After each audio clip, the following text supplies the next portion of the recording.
All right, welcome back to Resilient Voices and Beyond. I'm so excited for today's episode. I have a dear friend. At some point, I've done some work with her. I'm just excited, and I'm gonna let her introduce herself a little bit later. But beforehand, I cannot start this episode without giving my thanks and my gratitude to all of you guys supporting me, all of you guys continuing to be in my corner, showing up and being guests, liking, subscribing, all these great things. Truly, I could not do this without you guys. And I cannot say it enough. Y'all probably gonna get tired of me like, whatever, this is all you. But no, it's truly you guys because I could not and would not be able to do all this without you guys. So thank you for that. Believe this is episode 20. What did I just say? 28. Episode 28. See, my mind. I'm getting old. Episode 28 of season 2. So we rolling, and I have a couple more episodes coming up for you guys before we end out season 2. But we're rolling. I'm so excited. If you so happen to stumble across this podcast, because I got to forgive me, I got gum in my mouth, and I probably shouldn't have.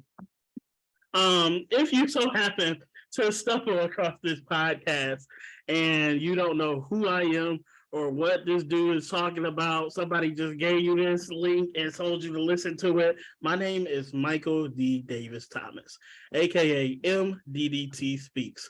I spent a little bit over 11 years in the Michigan child welfare system, part of that being on the juvenile side, part of that being on the foster care side. I did age out. Unfortunately, I did not have any experience in any kind of foster home or adoptive home. Most of my experience were in residential settings, congregate care, if you know it by that. I was very institutionalized. I experienced a lot of PTSD due to my experience being in care, and prior to my experience being in care, I experienced abuse of multiple different kinds, but this is not about me. Reason that I'm here, reason I have this podcast is I wanted to pave a way for other people to be able to share their stories, but also to educate and have outreach and hope that we can create the conversations, if not start, the steps towards transformative change in the child welfare system and beyond. So that's a little bit about me. Without further ado, I'm going to have my guest introduce herself. Hey everyone, I'm Bobbi Taylor. I am currently a consultant for a bunch of nonprofits and child welfare agencies across the country. Much like Michael, I entered the juvenile justice and foster care system at 12, and I stayed in that system for 7 years and aged out of care. So when I aged out of care, I was exposed to youth engagement spaces, right? And at first I was kind of like, I've been doing programming for 7 years and I'm cool on the programming side. But once I went in there and they had pizza, right? I was like, pizza's my favorite. I'm in there.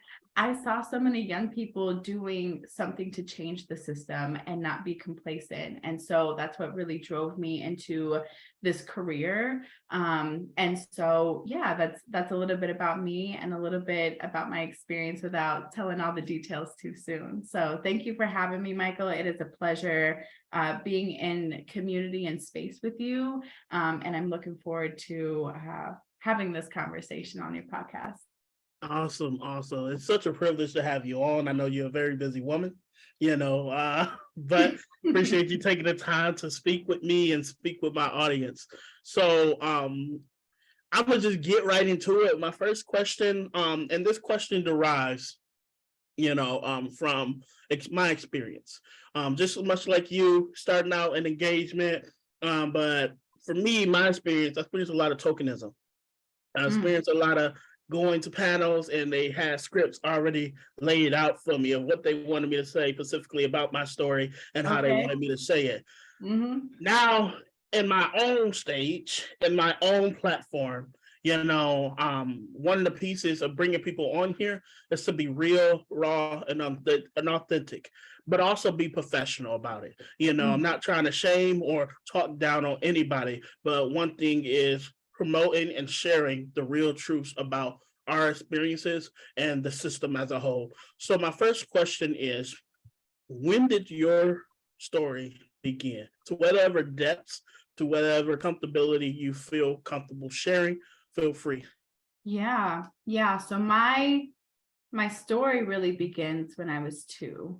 I was absolutely a candidate for foster care at that age and continued to be a candidate for foster care all the way until the system got involved, right? My mom was low income. There was a lot of abuse going on inside of the home, mentally, physically. We were exposed to a lot of unsafe situations. I truly feel that because she could name drop a prestigious community member in our community, that when the system did get involved for an investigation, we were kind of swept under the rug, right? And so I was one of those young children that should have been protected by the system, but instead, because of bias and because of relationships and who's powerful in the community, it was swept under the rug, right? And so moving forward, I'm busy, excuse my little.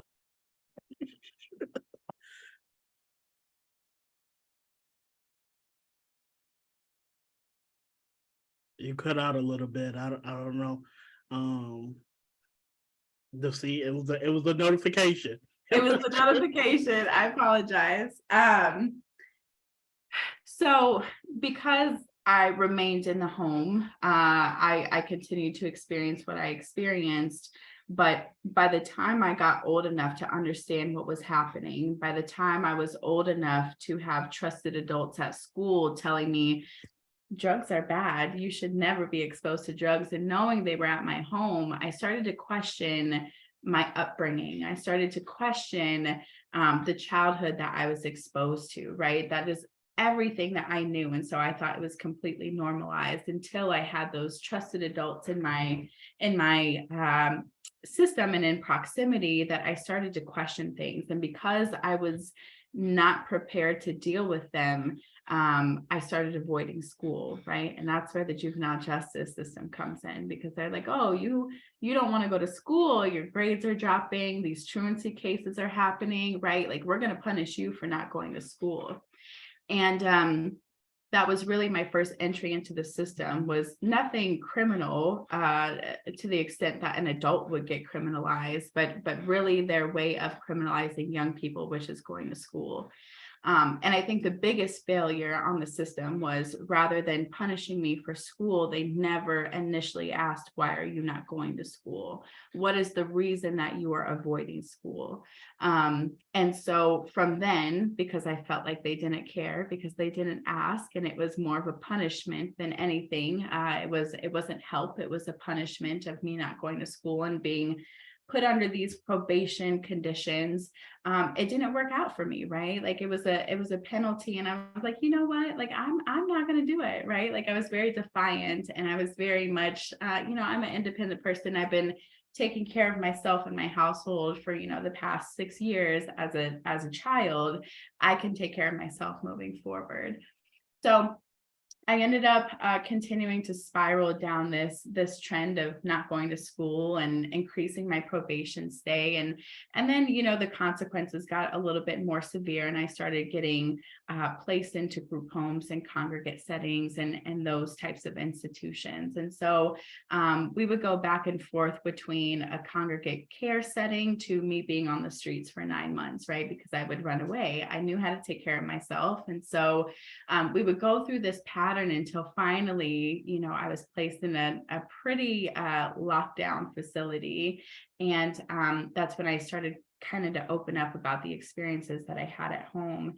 And it wasn't until that point that they said, oh, well, we can't send you back home if those are the conditions that you've been exposed to, right? And I'm like, hold on, like, this is what I've been experiencing since I was 2, right? But now it's a problem. And you could have just asked me that when I first entered the system. So that was the point that I was duly adjudicated into foster care and juvenile justice. And again, similar to you, Michael, I never really found my forever home. It was placement after placement after placement.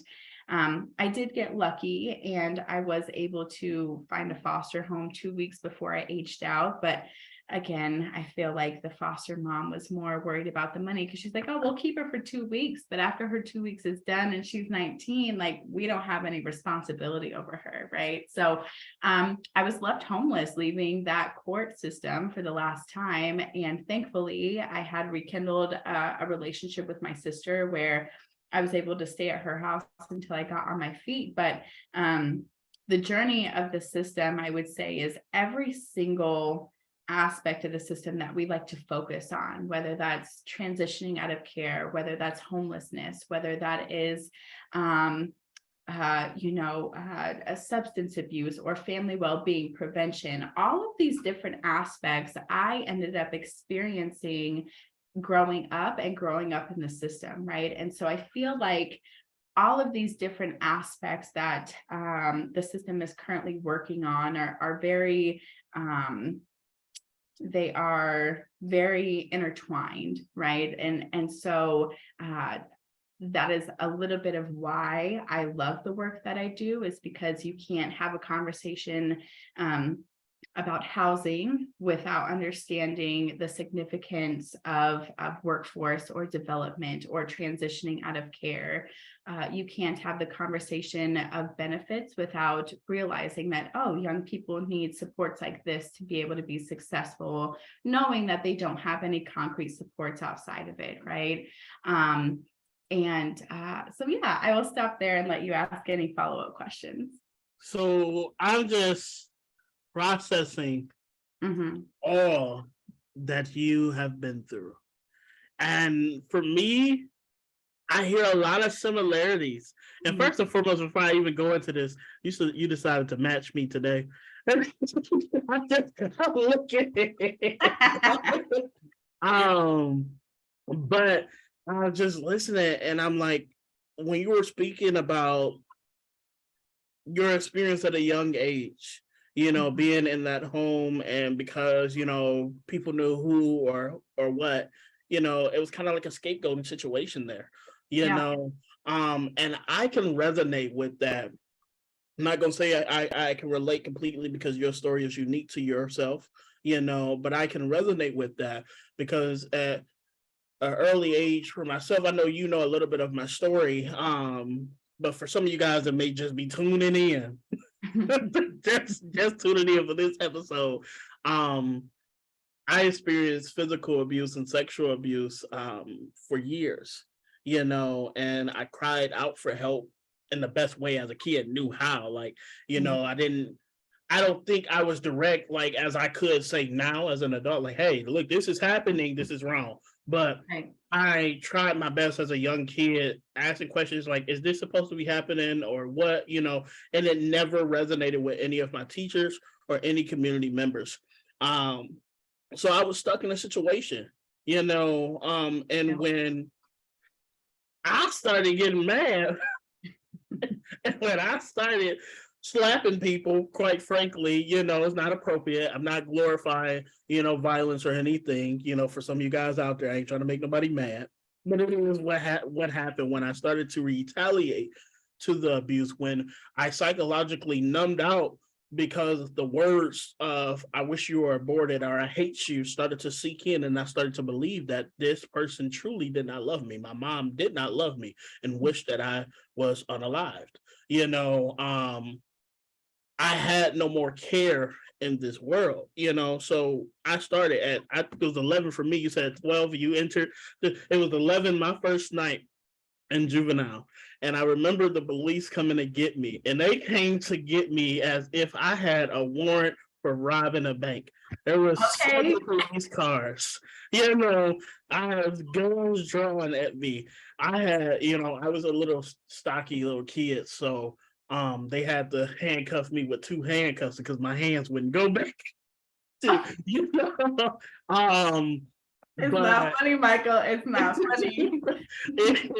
um like I remember at an early age being criminalized, and I'm like, how do we get from help to this is your fault?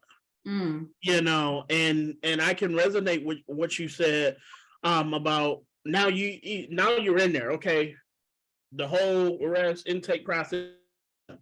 No one is asking questions about why you're not going to school. No one's asking questions about why you was out there fighting people in the community.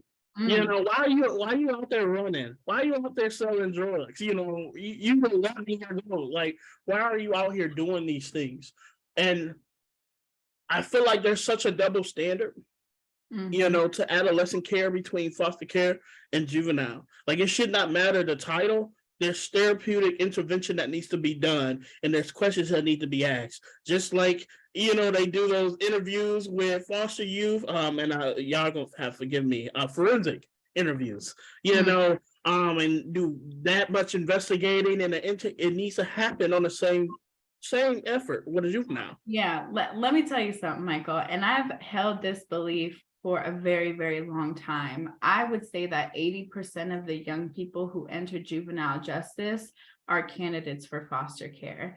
And I think the biggest detrimental mistake that systems are making is they are not being intentional in centering that young person, and they continue to place them back in the environments in which they were not thriving in anyway, right? We look at this analogy around, you don't, like the plant, right? If the plant is not growing, you change the environment, right? If a young person is not being successful, and they may be, in a situation where they have bad influences, or their parents can't afford the bills, and so a lot of responsibility is put on them, so they are going out selling drugs, they are going in and doing robberies, or whatever the case is, right? Or they are finding community because they can't find community inside of their home. If you're not looking at those factors and you place this child in a juvenile justice facility, and let's get into that, because let me tell you, they're treating young people, 11-year-olds, 12-year-olds, just like a grown adult, strip searches, all that. We'll get into that in a second. But you're putting them in a condition that is criminalizing and institutionalizing, and then you're sending them to a program where they may have a little bit of stability, right? They may have a little bit of stability, and not all the time. But I would say Boys Town was a pretty good placement for me. And then you say, okay, we know that you can do good. We know that you can behave, and we know that you can be successful. We're going to put you right back in this environment that you came from, not understanding that young people need better environments to go home to. So instead of criminalizing that young person, talk to mom, talk to grandma, talk to the people in the community. What can be done to make that environment a better environment for young people? Or what can be done to foster success into those young people, right? Like when we're looking at juvenile justice young people, it's kind of like we're giving them this cookie cutter society idea of what a young person should be doing, but we're never giving them or cultivating the opportunities for them to be successful.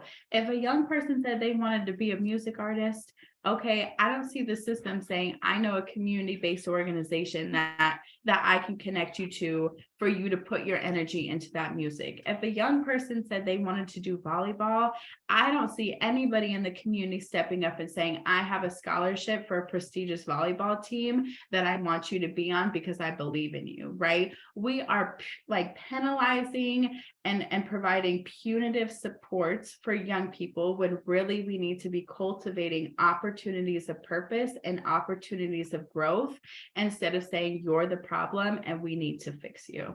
Okay, I'm done on my little TED talk. I couldn't have said that any better. One piece that you said that stuck out to me was and hopefully I'm not drawing a brain fart here. There's a couple things. And the other one will come back to me, but the other thing is about placements in Mm, itself. Like you talked about, you kind of went over like the strip searching and everything, and I know things may be different now, but 11-year-old me going into juvenile, um, I could not sleep in the pants and shirt that they gave me that said Oakland County Children's Village, Detroit JDF, or whichever juvenile I was at the time. I couldn't sleep. I slept in the tidy whities they gave me and socks because they didn't allow me to wear pants for whatever reason. I couldn't take my slides in, and I had the option of either bringing in my sweatshirt or my regular shirt.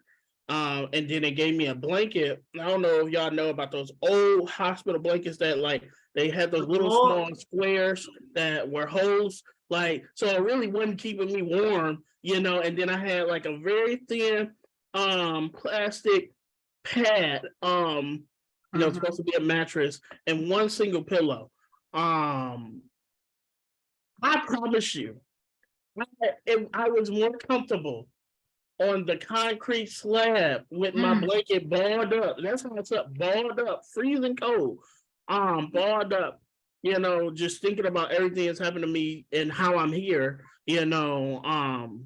Than anything. But I gave you guys that detail because take into account my experience prior to being in the juvenile. My actions that were criminal were because I was in a survival state. Being at home was no longer safe for me. So I got people, I would sell drugs, I would street fight, I would run away, I would pay people who were homeless or were adults after I sold drugs or, street fought, made enough money to buy me a hotel. Sometimes I couldn't get a hotel, so I had to sleep out on the streets, but sometimes I got caught. My mom would send people after me. I remember one time my mom sent people after me. Son, 4 drug dealers that were sitting on the corner. I'll pay y'all $20 if y'all catch them. They caught me. My mom beat me with everything in the book. So running away wasn't always the best option. But, that's what happened. But I didn't even get arrested at 11 because of any of those criminal behaviors, which were rightfully so. I should have been arrested. But I got arrested after an argument with my mom, and I told the cops that, hey, I get I was probably in the wrong, but I've been in here and this and this and this has happened to me. The cop told me to shut up and just handcuffed me, and that was it, So now my whole juvenile experience was not me getting to a place of, oh, okay, yeah, this may be helpful and I may learn my lesson. This is me becoming harder. I'm sleeping in how is this supposed to help me when I get back home to want to be better? I'm angry. I'm fed up. And I'm only getting more angry at the world and whoever led to me led to me getting in here, because I'm sleeping in my underwear with socks. They're more likely ain't even my size. I got a shower and I can't even close the door. I've been sexually abused. And I had a staff member telling me you got 5 minutes. In the shower and you got hot water. So how is any of that? I don't care what you've done. And I know some people have done some really messed up things as juveniles that have led to them being a juvenile. But at the end of the day, a kid is a kid. It is our job as adults and as people that are in society to make sure that whatever mistake that they made is corrected with mental health services, in a nurturing environment to help them be more loved, more safe, or more secure, whatever it is.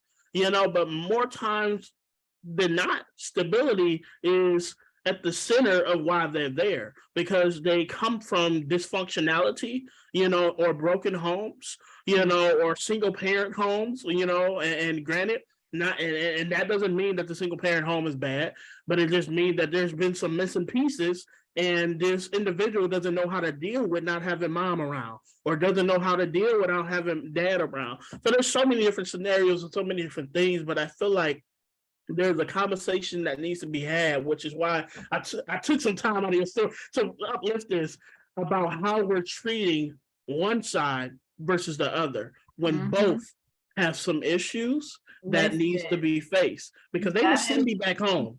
They would send me back home. I would do a program, go back home, same environment.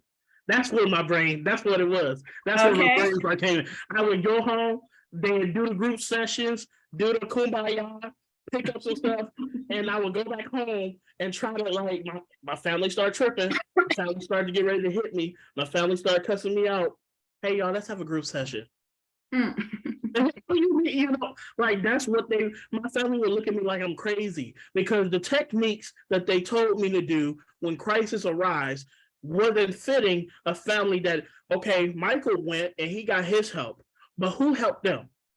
Nobody, right? Where was the court order therapy for them? You know, nobody lays their feet up for that. And honestly, let's be a little bit real.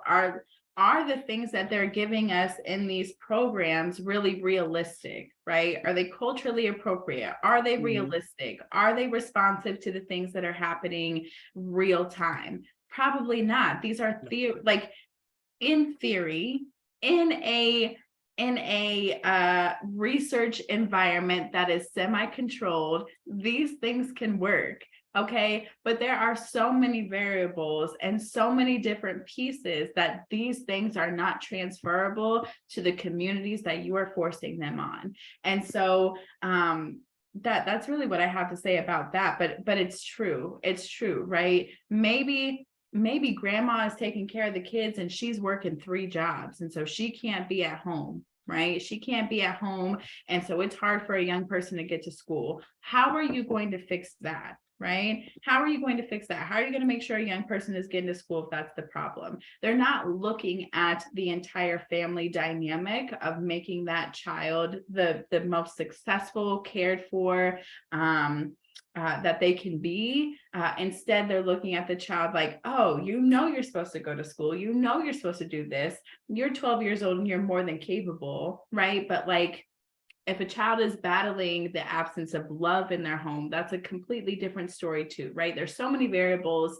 And I think another misstep of the system is that these cases are very relationship based. They are very relationship dynamic. There are a lot of variables that go into human centered work.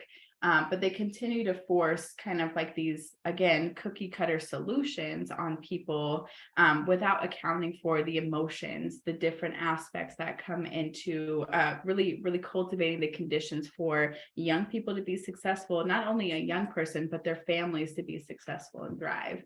I kind of want to visit back to the experience of going into a juvenile justice facility. Let me tell you, in the state of Nebraska, you do not hit the age of majority until 19, right? But at 18, you could still find your way into county, and that's exactly what happened to me. And I will tell you, hands down, that the experience that I had in county for 8 months, 9 months, whatever it was more beneficial to me than the juvenile justice facility. And the county jail, we cooked the food that the juveniles had to eat, right? So I'm cooking their food, but I'm going to a bunk that has way more self-care items. I'm going to a bunk that has sheets, that has a better bed, a better pillow, multiple pairs of clothes, right? Even though they're scrubs. I'm sitting here and I'm thinking, oh my goodness, the things that we are allowing our children to sit through, where they have 1 or 2 pairs of outfits that are scrubs, they have holes in them, they're tattered. We're giving them the dispenser soap that you get in the public restroom as body wash, shampoo, and conditioner, right? The incentives are you get Suave. If you have a good day today, the incentive is you get Suave for your shower, okay? The incentive is, if you're good today, we will give you grease for your hair. And those things are absolutely mandatory. Those are not incentives. comfortable sleep is mandatory. It is not an incentive. But we are continuing to allow children to be exposed to these conditions, and we just say, oh, it's better for them, and the system knows what they're doing. But they really don't, right? Because I've seen it firsthand that the county jail, the things that adults have or have access to, is 10 times better than what we are giving our children. Even though the experience is the same, the strip search, the punitive disciplinary actions, the food, all of those different things, those aspects are the same, but the conditions that we are exposing them to, or the opportunity to have a little bit better or a little bit more of a comfortable stay in your situation, the county jail is 10 times better. And then from there, I heard that prison was 10 times more better than the county jail, right? So like, what are we really doing to our children, and why are we settling for less when all they deserve is love, compassion, and patience, really, right? Because you can have the most hard individual come into your space, and I promise, if you spend 60 days with them consistently and show them unconditional love or support, you're going to see the child inside of them. But people don't take that risk, and people like to put these boundaries up. And I believe that in this work, there are some boundaries needed, but to be unconditionally supportive of a young person is not a boundary that needs to be set. Definitely. Statistically, I'm an anomaly, and I like, for me, I and it's weird to say it that way, because the opportunities that were given to me and opportunities that were taken was supposed to lead me to jail to prison, or hooked on drugs, or having 5-6 kids already out here, and no money to pay for them, or death. Those are my options as, who has been introduced child welfare system of time, whether it be juvenile or foster care. Those are my options statistically, because I can't speak today, of what I'm supposed to go into, or how I'm supposed to react to my trauma, to say that. You spoke about one thing, and then I'm going to transition to another part of another question that I have. And you spoke about, a grandparent taken care of, and a grandparent has to work, and the kid has to find a way to school, or having difficulty with school. Unfortunately, we live in a society today where that can be a very nurturing and loving home. Unfortunately, there is an issue with getting to school. That kid ends up being taken. Instead of aiding funds, transportation, for that grandparent or for that kid to be somewhere where it's culturally appropriate, where there's love, where there's food, where there's family, we remove kids in circumstances like that, because they're one little bit, they not making it to school, and truancy, or whatever, they keep, I love them, they keep being late, but they show up, but they keep being late. Like, do it really matter that I was late to class a couple times? Like, this, it'd be crazy, because I know some people who are A students, like, and they had CPS being called on them because they were late. And the parents, like, unfortunately, they live on the other side of town. And I don't know how many people may be listening, but I'm from Detroit. There was, I can't remember what year, there was a year where they closed over like 200 different schools. And they had to bring all those students together. So that means parents who are working minimum wage jobs have to figure out some way to get up extra early to make sure they make it to their shift, but also get their kids to school. Plus, public transportation is not all that dependable. Rain, sleet, or snow, they're going to be out there, but rain, sleet, or snow, they may be late. And unfortunately, we see situations like this where it's not always bad. What we deem as neglect isn't really neglect. Poverty shouldn't be a reason for neglect. We should be We helping people. are, yeah, we're punishing poverty. And I say we because we haven't fixed it yet. So we're still contributing to that same system, even if we are moving mountains to change it. We are still punishing poverty, and we are still targeting Black and Brown families and young people. And I wholeheartedly believe that. Definitely. My next question, because we talked about we built a timeline from your very young adolescence, from like age 2 to transitioning. Yeah. So if you could walk us through transitioning from high school to adulthood, what barriers, what struggles, what obstacles, did you face in that time period to your now? You know what? I had children very, very early. So I got pregnant with my first child at 19. And he changed my life. And I have 3 other children on top of that. He changed my life. And so that path that you were talking about, I saw it for myself. I was like, you know what? I'm going to be the baddest criminal out here. I'm gonna be a career criminal, right? And so that's what I saw for myself until I saw him, because when I was in the county jail, I witnessed a mother give birth inside of the county jail and have the baby taken away from her 2 days later. And I knew after having him, I could never stomach or survive him being taken away from me, right? So I changed my life, and it was hard. It was hard at first. I didn't have any supports as a young parent. When you think about the traditional support that you have and the grandparents that are super excited to like take care of their baby, their grandbaby for the weekend, that didn't exist. Childcare, like navigating resources. I've never had my kids in a childcare center, one, because of the reviews that they have and how unsafe they are, but 2, the resources are extremely hard to navigate.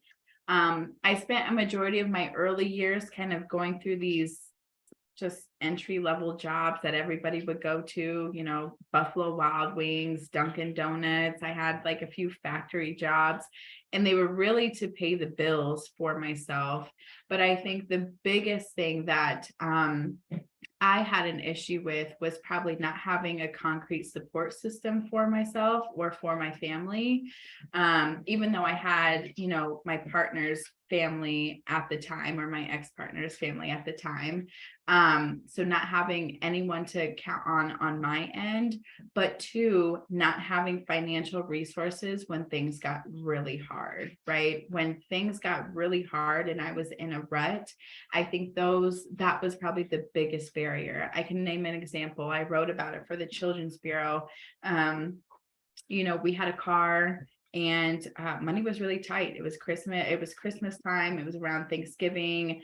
The weather was really bad, and our wheel was messed up. I think it was like the rotor or something like that. I don't really remember, but it was pretty expensive to get it. And it was either paying for the rotor or putting the money up for our rent, right? Because we were strapped for cash. It was like paycheck to paycheck with 2 kids, bills and all of those things. And our logic was, if we pay for the wheel today, then we can go to work and we can make the money back to pay for our rent. We paid for the wheel, and 2 days later it broke down again. It was a completely different problem. So we still had a barrier of getting to work.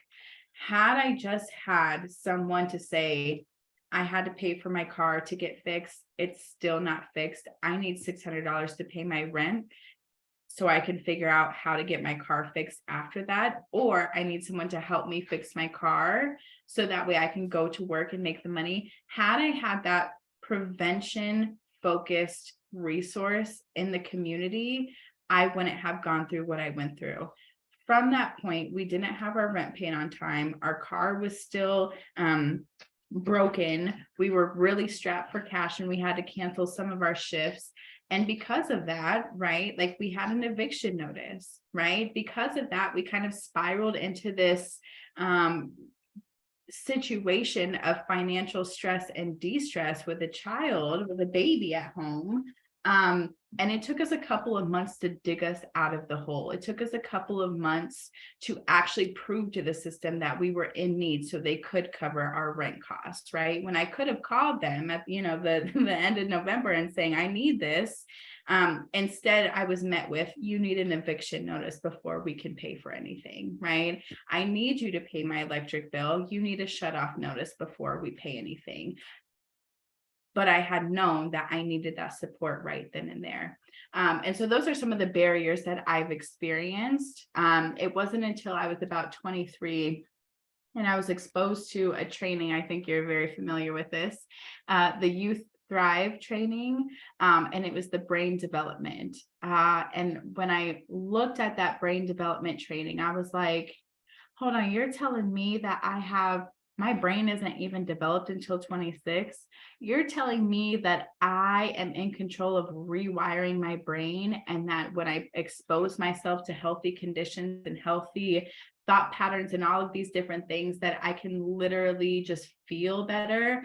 That training changed my life. And so after I was exposed to that training, I started to bet on myself. I was like, you know what? I am capable. I am capable of making systems change. I am capable of being my own boss. I am capable of being the change that I needed so desperately, not only a year ago, but 22 years ago, right? When I was just a baby in that home. I'm capable. And so I started to live my life like that and lead my life like that and lead it with purpose and really put myself in positions that allow me to feel like I'm making a contribution and that it's purposeful and not tokenistic.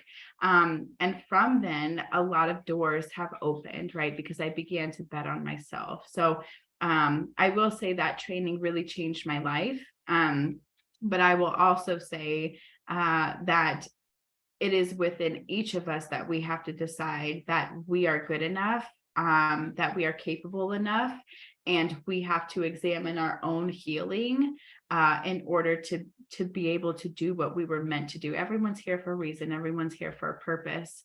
And it's just, it really has to be us to make a decision on whether we're going to act on it or, you know, continue to be complacent. Wow. It's you know, first and foremost, it's such an honor. I appreciate you being so open and vulnerable and transparent about your obstacles and your story, you know, and what you went through. I got a couple more questions. These may dive a little bit deeper, That's you fine. know, because you know, I in doing these, I know that somebody in the audience can reap from some of the things that we've been through. So I try to think of the right questions to ask that after listening to your story. So first and foremost, mental health, self-care. You went into the system around age 2, you know, or had experiences. Let me backtrack. Had experiences and stuff like that starting at age 2.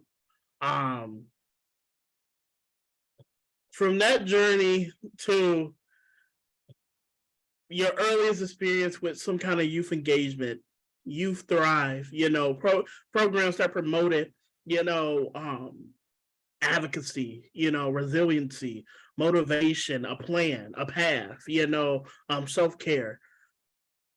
In those moments, I'm looking at this timeline from there to there.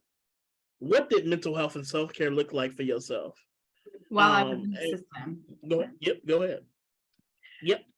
When I was in the system, it really didn't exist. I mean, again, they were cookie cutter options, right? Go to therapy, tell your story to this person. It may not be your therapist tomorrow, but we still expect you to go to therapy and share your deepest, darkest secrets with this person. Okay. That caught it a little bit late for me. You're like, it may not be your therapist tomorrow. What? Oh, okay, all right. It may not be your person tomorrow.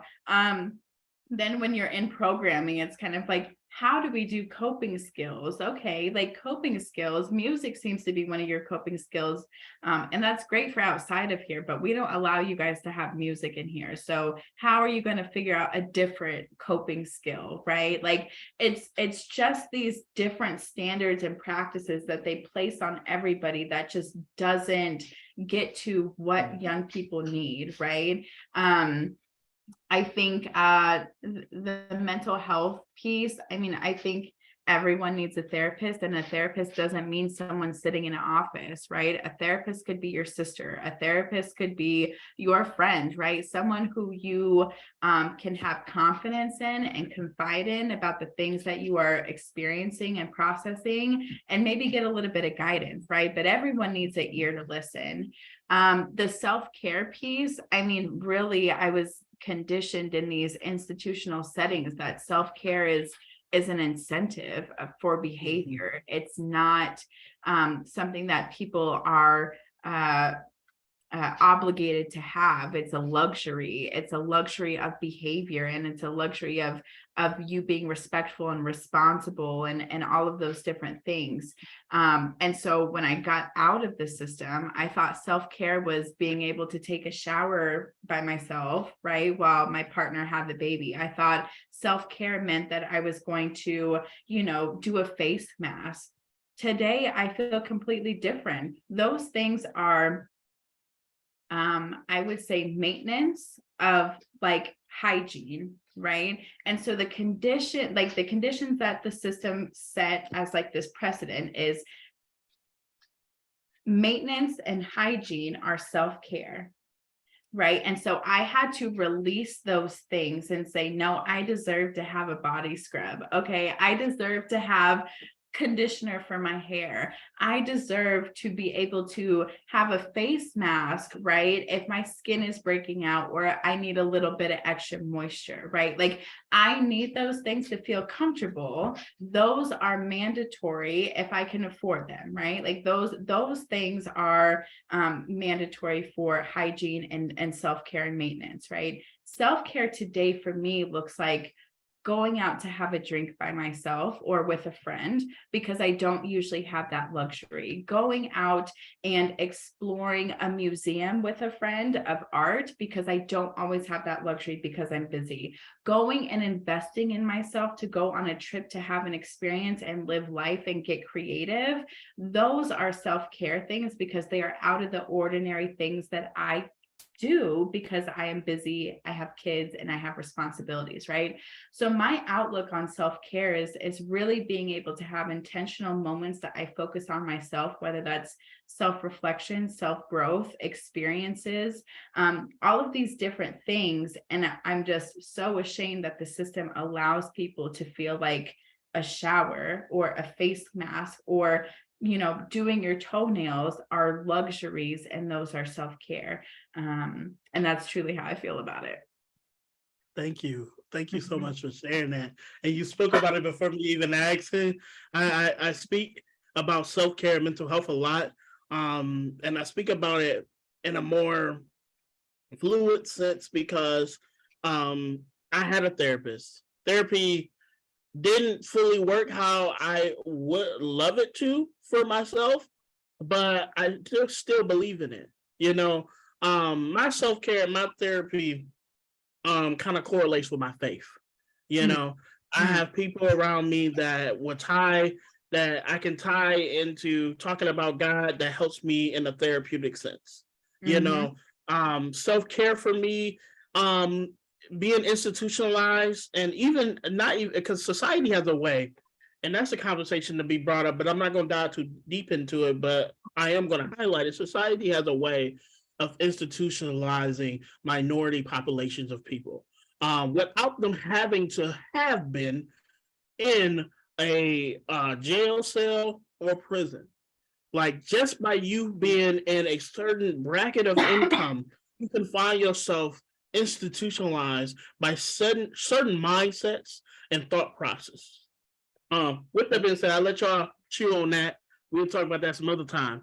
But I've learned that, just like you said, like, going to get a pedicure or a manicure, these things like those are temporary fixes. So, when I think about self-care, those aren't going to really help me in a long term.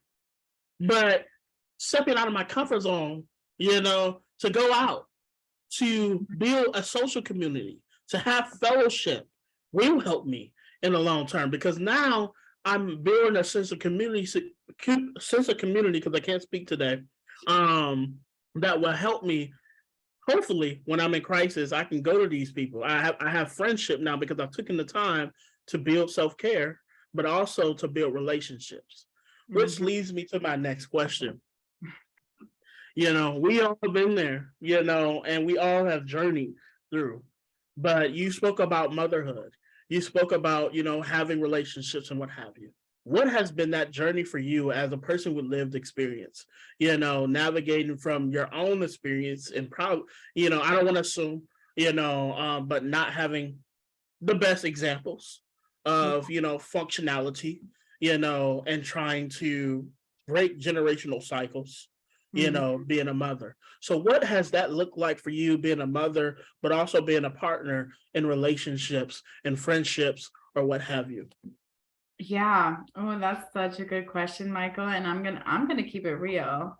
On the motherhood spectrum, A1. I'm not even gonna toot my own horn. I'm just gonna say I'm a bomb mom. Okay. I'm a bomb mom because I love that. not only am I being intentional about the love that I cultivate into my children, I know exactly what I do not want to be, right? I know Mhm. exactly how I want to pour into my kids because I've experienced the lack thereof. At the same time, I'm I wouldn't say I'm hard on my kids, but I have high expectations of my kids because I want to see them grow to their full potential, right? And that's something that the system didn't do for me, right? Like Mhm. their expectations were go to school and don't have police contact, right? My expectations for my kids are be kind, be courageous, speak up, stand up for yourself, right? I'm very like speak about it, don't just get upset. Oh, um, And so having all of these different aspects and experiences of what I don't want to be and learning from other people's mistakes, learning from the system's mistakes, I feel like I'm doing a great job cultivating my kids into being amazing individuals and human beings and knowing that they are loved at home. I would say in relationships, in terms of romantic relationships, they have been healthy, right? And communication and being able to put in 50-50 has been extremely beneficial on both ends. But it has also led to some endings of relationships, right? Because I've been able to identify the worth that I have, and not be bypassed by others, and let go of the baggage that does not serve me, if you want me to be completely real and transparent. I would say in friendships, though,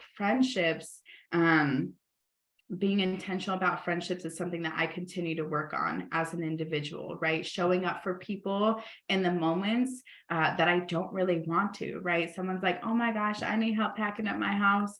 And I'm sitting here on the computer and I'm like, dang, I have like 3 invoices to do and I have 2 meetings to prep for tomorrow.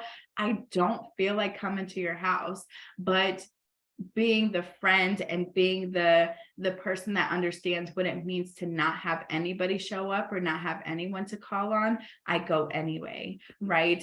Being very intentional and thoughtful in the people that support me as much as I support them has been a journey. I would say probably 4 or 5 years ago, I was not the friend I am today. And that's because it took intentional self-growth, and intentional inward looking at myself to say, if you expect this out of other people or your community, you have to deliver that you're as well, right? Especially in a relationship. So I think it is completely normal for people to not know how to build true, genuine friendships when they're coming out of the system, right? I think it is completely normal that it is a learning journey for everybody. But when you take steps every day to improve it on yourself, in 5 years, you're going to be like, I did what 5 years ago, right? Like my friends know I show up for them no matter what, right? So, and then also, being able to set clear boundaries on healthy relationships and being able to set clear boundaries and remove yourself from things that do not serve you is absolutely key, because again, it's cliche, but misery loves company. But if people are not willing to grow with you, then it is okay to put yourself first just because they're not willing to grow with you, and love them from a distance, right? Forgiveness and love from a distance. And that's literally how I live my life. Definitely. I truly love that. And like I said, I try to ask my questions out of intentionality, because I know these are things that we struggle with, and even though we all have our unique stories, there is some similarities within relationships, within mental health, and even physical health, because a lot of us, if you didn't know a lot about your family, have a hard time. And then I'm gonna pick on myself here. Had a hard time when I would get asked going in for physicals, what is your family history? Well, hell, if I know. Well, and literally telling the doctor, yeah, look, I promise you, I would tell him, well, I'm black, so whatever in that category, it's me. I'm pretty sure somebody had to have it. So let's just start from there. Um, but that's just the real. Like, we struggle with some of these things because we don't have the answers. There's no right book. There's no guide to parenting. There's no guide to building friendships. There's no guide to building a relationship because they're so unique. Even if there was one, who's to say it will work for you? Okay. So I speak about not using the word success, because it's not linear, and sometimes it can come off as toxic positive, especially in a child welfare sense, because they're like, in order to be successful, you got to go to college. In order to be successful, you got to do. No. I challenge you guys as listening to this episode and understanding some of these things that were brought up, that finding your own path towards thriving in your relationship, in your parenting style, in your friendships, your acquaintanceships, whoever, whatever you got going on, relationships with your pets, your dog, your goldfish. I challenge you to find what works for you. And challenge yourself. Can because I add a lot of it, yeah, go ahead.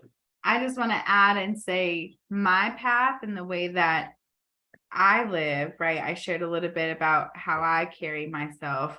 That is what works for me. But when you are institutionalized or when you have a system experience, sometimes it takes a trial and error. Listen, I thought sitting reading a book at the park might have been some self-care for me.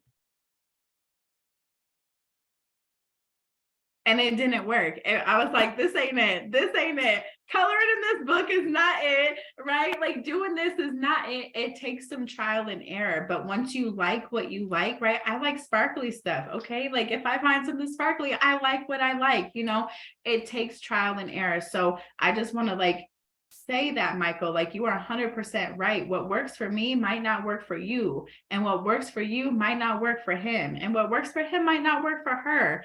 But being able to be comfortable and to explore that for ourselves and find what works is going to put you on a path of just holistic well-being. And that is what I hope that every single individual on this planet can reach, is holistic well-being, whether that's mental, physical, emotional, all of those aspects, right? I hope that everyone can reach that, and it just takes some exploration. Definitely. I just, being mindful of your time. I know we started a little bit late here, but I truly appreciate you taking the time to have this conversation with me. We uplifted a couple of different things. So I feel like, we got something here for some people to listen to. So whether you like this part of the conversation, you like that part, I promise you won't leave listening to this episode without something to take from it. And the conversation will continue. I believe you, Bobbie, being one of the individuals that I would love to have back. I would love to have you back to ask me questions. You being the host seat. And to just get y'all a little chime, I'm trying to get that with a couple different people. Kind of switching that seat around. For some other people to step in and be some host and ask some hard questions because some people have asked me like, well, Michael, you don't share your story a lot. I feel like I share, like between all these episodes, I've shared enough of my story, but I guess it's not enough. So I'm gonna try within season 3. I'm not gonna say season 2 because it's almost over. Season 3 to kind of get into that, having some round tables, having some more deeper conversations with individuals in their own story, but also pulling out my story, for some of you guys to better get to know me and my mission and what I feel is my calling. A couple things before we end, COVID's out there, is doing its thing. Please be safe. Wear your mask, get your sanitizer, wash your hands, be careful. I love all of you guys. We all are a part of this big village. So it just takes you doing your part. The next person will follow suit. Before I end it all, we did talk about some things that could be potentially triggering. So if something did trigger you, or spark something, take some time to get back into baseline, do some mindfulness techniques, do some self-care techniques. If and all is still on your mind, feel free to reach out to me. I would love to help you find the right resource or have a conversation with you to help you, or if you are wanting to start the process of healing from your trauma, I would love to help you, in any way, shape, or form that I can. So feel free to reach out. Outside of that, this has been season 2, episode 28 of Resilient Voices and Beyond. I truly appreciate you being on here. And before I forget, because I don't want to leave this out, what advice would you like to leave here?